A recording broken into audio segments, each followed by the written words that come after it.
Selamat pagi, anak-anak. Selamat berjumpa kembali dengan Ibu Irma dalam pelajaran akuntansi.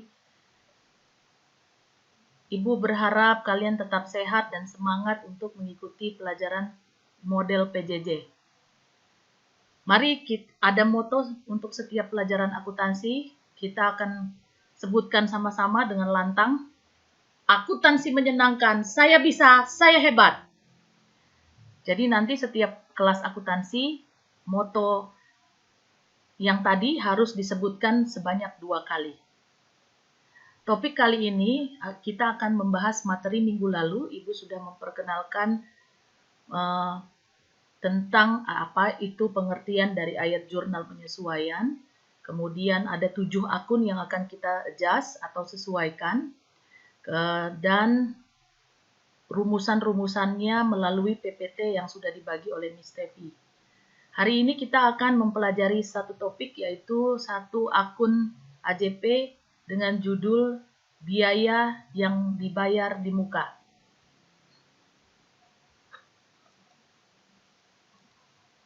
Tujuan dilakukannya penyesuaian itu adalah untuk mendapatkan nilai sebenarnya atau nilai real dari akun-akun yang mengalami perubahan.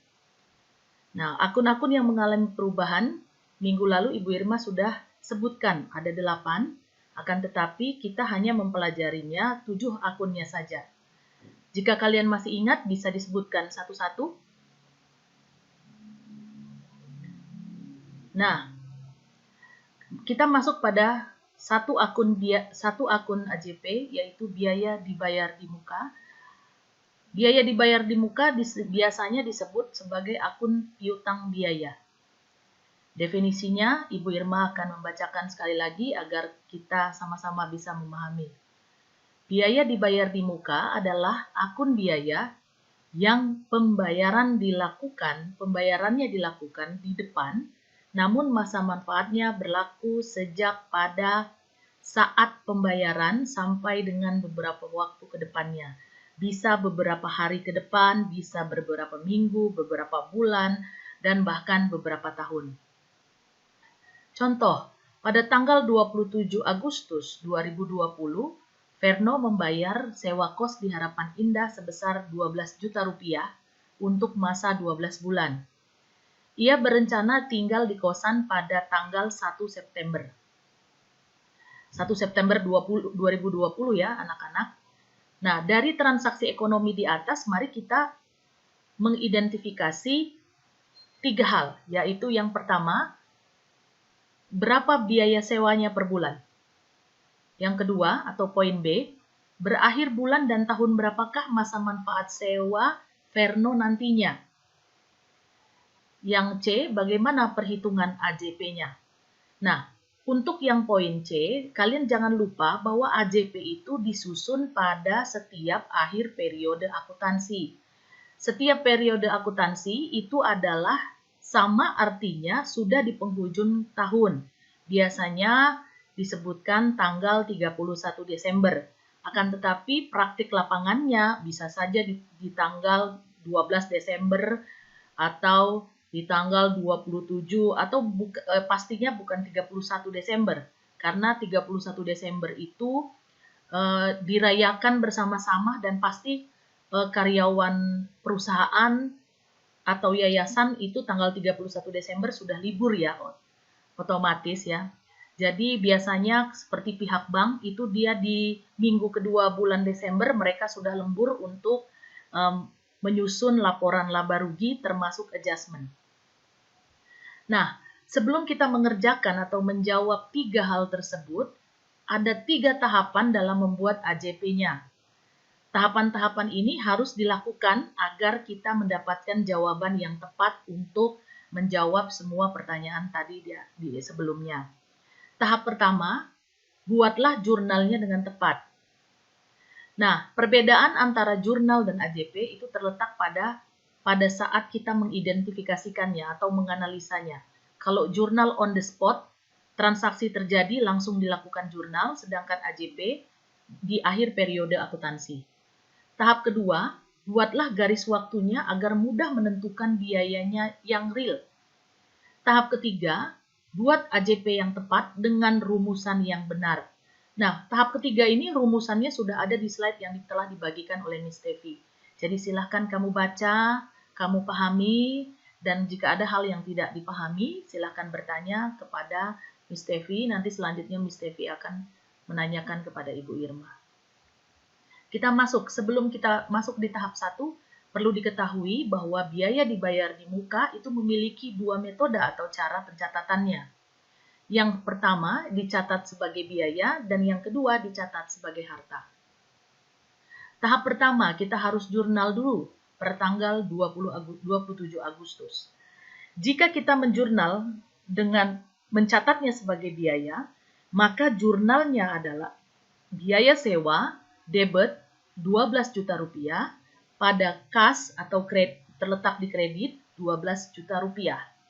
Sedangkan jika transaksi tersebut kita catat sebagai harta, maka jurnalnya adalah sewa dibayar di muka, debit 12 juta, dan pada kas kredit 12 juta.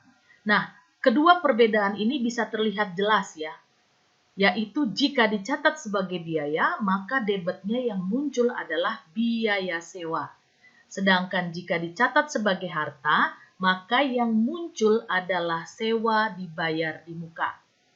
Gampang bukan? Nah, tahap kedua, kita membuat garis waktu. Ya, kita membuat garis waktu. Ibu Irma ada membuat garis rentang waktu 12 bulan, karena Verno membayarnya dalam waktu 12 bulan.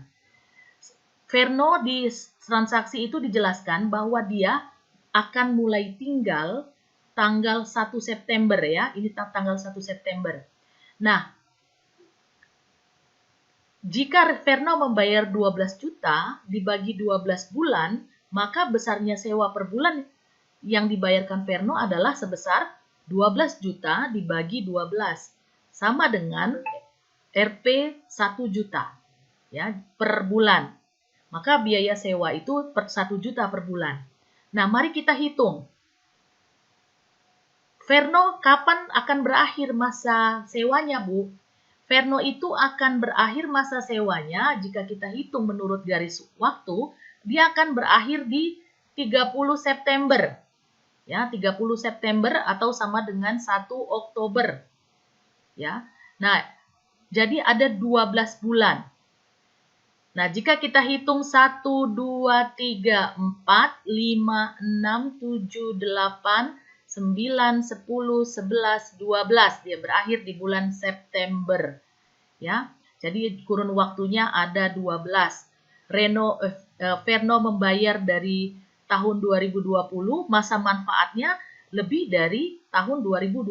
Jadi sampai dengan 2021. Mari kita hitung bagaimana caranya.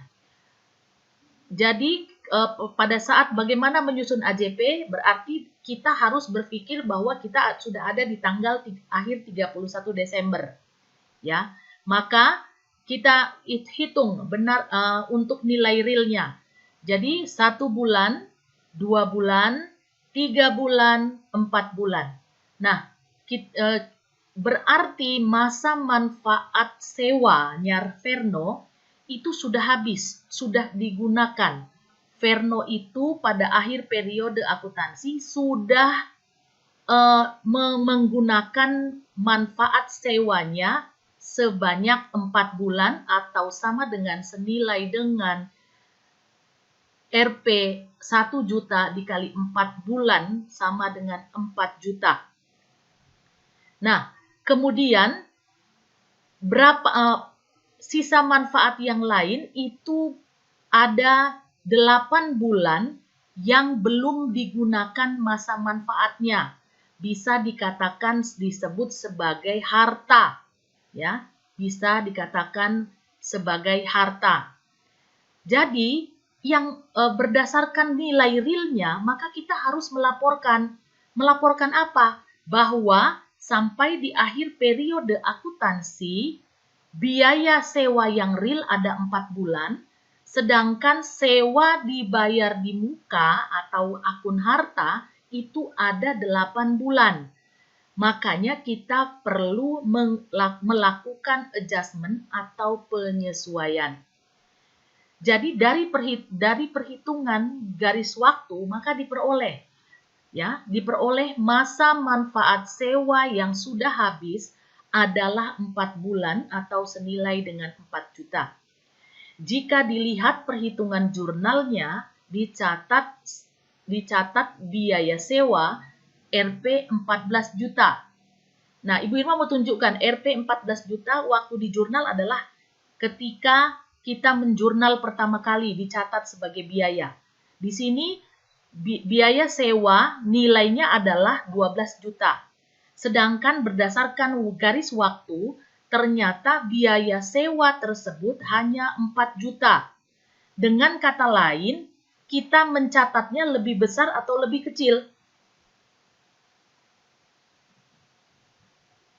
Ya, jawaban yang tepat adalah kita mencatatnya lebih besar.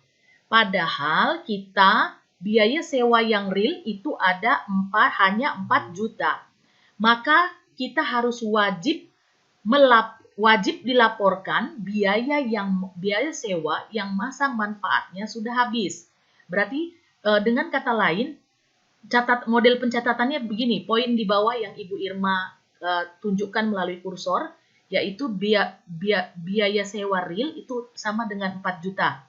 Maka kita harus melaporkan yang 4 juta ini sama dengan 12 juta, nilai 12 juta yang terdapat di jurnal, dikurangi berapa sehingga nilai realnya menjadi 4 juta. Ya, betul. Nilainya 12 juta dikurang 8 juta. Pinter. Jadi dapatlah nilai 4 juta. Kemudian bagaimana hasilnya perhitungan AJP-nya pada tanggal 31 Desember?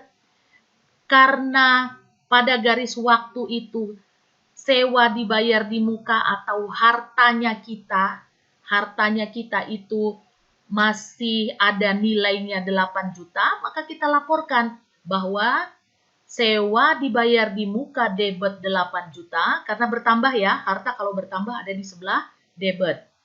Sedangkan biaya sewanya harus sudah tercatat 12 juta, tapi kita harus laporkan dia nilainya 4 juta. Maka kita harus mengurangi biaya sewa tersebut 8 juta. Caranya bagaimana untuk menguranginya? Letakkan di saldo lawan, yaitu tadi dicatat di jurnal, diletakkan sebelah debit, maka kita harus meletakkannya di saldo lawan, yaitu kredit. Berapa? 8 juta. Sehingga 12 dikurang 8, dapatlah biaya sewa sebesar 4 juta. Ya, itu jika biaya dibayar di muka dicatat sebagai biaya atau expense. Nah, bagaimana jika dicatat sebagai harta? Kita lihat kembali ke tahap kedua, yaitu membuat garis waktu. Begitu kita di akhir periode akuntansi, ya, tepatnya pada saat penyusunan AJP, waktu kita menjurnal, kita di sini kelebihan, kita mencatatnya sewa dibayar di muka itu 12 juta debit. Padahal yang realnya sewa dibayar di muka itu hanya sisa 8 bulan atau senilai dengan 8 juta. Maka inilah yang harus kita laporkan. Jadi, perhitungan matematisnya adalah masa manfaat harta atau sewa dibayar di muka sisa 8 bulan. Kemudian yang kedua, jika dilihat pencatatan pada jurnalnya tanggal 27 Agustus, nilai hartanya adalah sebesar 12 juta. Berarti dengan kata lain kita lebih mencatatnya lebih besar atau lebih kecil? Ya, betul. Jawabannya adalah mencatatnya lebih besar. Kasusnya sama ya dengan yang dicatat sebagai biaya, sehingga harus dilaporkan harta atau sewa dibayar di muka yang masa manfaatnya sudah habis. Maka rumusan matematikanya adalah sebagai berikut. Nilai real harta itu adalah kan 8 juta ya, sesuai perhitungan tahap kedua. Sama dengan 12 juta dikurang berapa, hasilnya 8 juta. Iya, betul. Jawabannya 12 juta dikurang 4 juta. Maka AJP-nya tersusun, perhatikan baik-baik.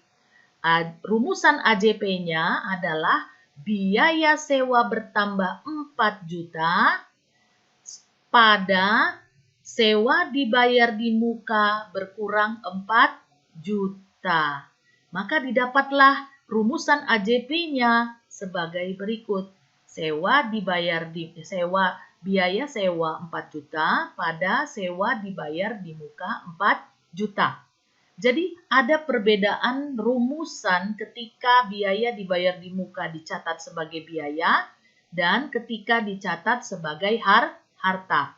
Jadi rumusan ini sudah baku, jangan diubah-ubah. Ya, harus diingat dan dipahami bagaimana kita melakukan adjustment pada akhir periode akuntansi. Dengan demikian, maka hasil akhir yang akan kita dapat adalah sebagai berikut. Ya, jurnal, pada saat jurnal biaya sewa dicatat sebagai biaya sewa 12 juta pada kas 12 juta. Kemudian AJP-nya sewa dibayar di muka, Ibu Irma singkat DM ya, bukan salah ketik ya, tapi di muka karena tidak muat. 8 juta pada biaya sewa 8 juta. Sehingga hasil akhirnya adalah biaya sewanya 4 juta. Ini ya, coba kamu perhatikan. Biaya sewa di debit 12 juta. Pada saat adjustment, biaya sewa di kredit 8 juta. 12 kurang 8, dapatlah 4 juta. Nah, terus di sini kas. Di sini hartanya nilainya 8 juta. Maka di sini sewa dibayar di muka Rp 8 juta. Ya. Terus jika dicatat sebagai harta, sewa dibayar di muka 12 juta pada kas 12 juta. AJP-nya biaya sewa Rp 4 juta pada sewa dibayar di muka Rp 4 juta. Sehingga diperoleh, coba lihat sewanya debit 12 juta dikurangi sewa dibayar di muka 4 juta. Dapatlah sewa dibayar di muka Rp 8 juta. Kemudian muncul biaya sewa nilainya 4 juta. Maka biaya sewanya bernilai 4 juta. Jika kita perhatikan hasil akhirnya sama kan? Tidak ada perbedaan. Jadi mau metode pencatatan ini mau dicatat sebagai biaya ataupun dicatat sebagai harta, nilai akhirnya adalah sama. Ya. Nah, dengan demikian penjelasan untuk satu akun AJP yaitu biaya dibayar di muka selesai. Nanti jika ada pertanyaan silakan diajukan dan akan ada tugas minggu depan dari Ibu Irma dan kamu langsung mengerjakannya. Demikian untuk materi hari ini yaitu biaya dibayar di muka. Semoga kalian tetap semangat sampai akhir. Akuntansi menyenangkan, saya bisa, saya hebat. Sampai bertemu kembali.